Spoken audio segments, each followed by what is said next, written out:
The treble clef, also known as the G clef, is the most used and most iconic symbol in all of music. The clef is most used by higher range instruments, such as the flute, oboe, violin, clarinet, trumpet, saxophone, and many others. The bass clef, also known as the F clef, is equally as recognizable. It is used for lower range instruments such as the cello, double bass, trombone, tuba, and of course, the bassoon. Together, they form the backbone of modern musical notation as we know and love today. And then we got this thing. Hello everyone, welcome back to class. My name is Bassoon Dan. I am a professional bassoon player. Today, we'll be going over an often overlooked clef, our third clef, the tenor clef. Now wait a second. I can already hear you viola players getting ready on your keyboards going, well actually, this is incorrect. This is called an alto clef. I know this because I play the viola and I read alto clef. I am very important. Please give me attention. Look, I'll get back to you shortly, but right now, I'm gonna explain what the tenor clef is. The treble clef is known as the G clef because the little swirly thing that goes around this line is the note G, specifically G4. The bass clef is known as the F clef because the line that goes in between these two tiny dots is the note F, specifically F3. Now, if you don't know what the numbers mean after the note, it just clarifies what range, what octave that note is in. The lower the number, the lower the note, and vice versa. The tenor clef, which looks like a capital B, is known as the...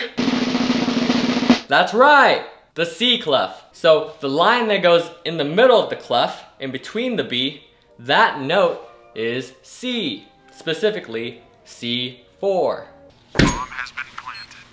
Go, go, go, go, go, go, go!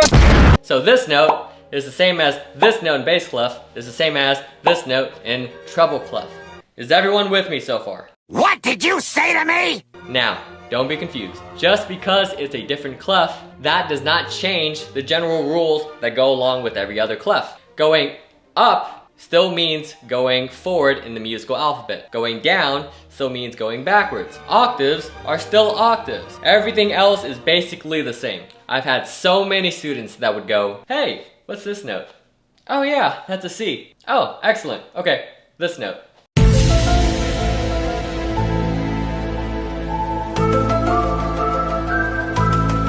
Another way you can read this note is you want to think about this tenor clef note in bass clef first. This looks like an F in bass clef. You would go up to the fifth note of that scale, F, G, A, B flat, C. And the fifth note here is C, and that's our note in tenor clef. Okay, let's go back to my viola friends here. So, I did mention an alto clef. It looks very similar to our tenor clef, but with one very big difference.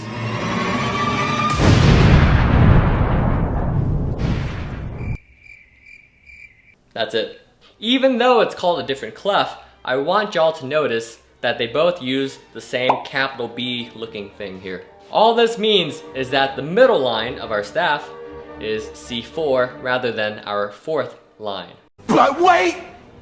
There's more! So, there are 5 lines in a staff, correct? Depending on where you move the clef in the staff, that determines our new name for said clef. In addition to our tenor and our alto clef, we also have soprano clef, mezzo-soprano clef, and the baritone clef. Sorry viola players, you aren't that special. You could also do this with the treble and bass clef. For example, here's our French violin clef, and here's our other baritone clef and our sub-bass clef.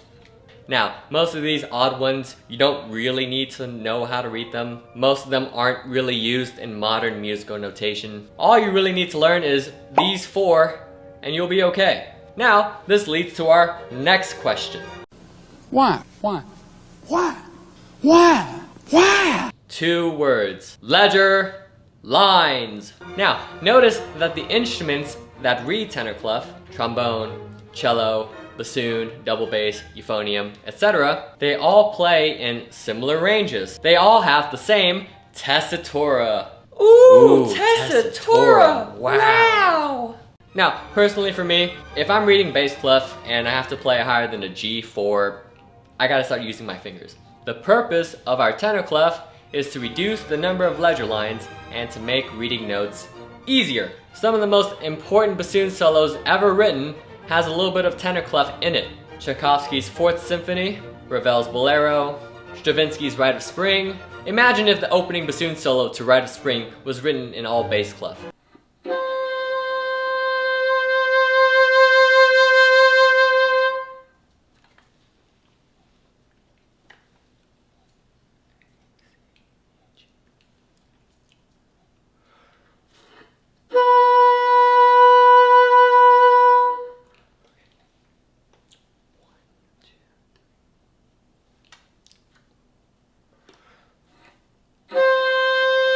I'd lose my patience after the first two notes. In the wise words of Igor Stravinsky, I ain't reading all that. Tips and tricks on how to get better at reading it. For most bassoon players, they are exposed to tenor clef not at the same time as bass clef. Usually it happens a few years after you pick up the bassoon. What's this? Huh? What's this? Once bassoon players are introduced to tenor clef, they will usually ask their teacher, or they go on the internet and find out how to even read this clef in the first place. They go, okay, cool, I know tenor clef, let's get through this music.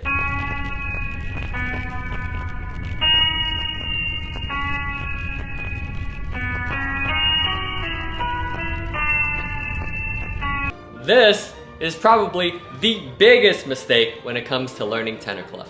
You cannot learn the tenor clef efficiently by jumping into material that's way too hard for you. By doing this, this is if I were to learn Japanese by watching the original anime with no subtitles. Oh, wait. I heard a what? To get better at reading tenor clef, you need to treat it as if you were reading a second language.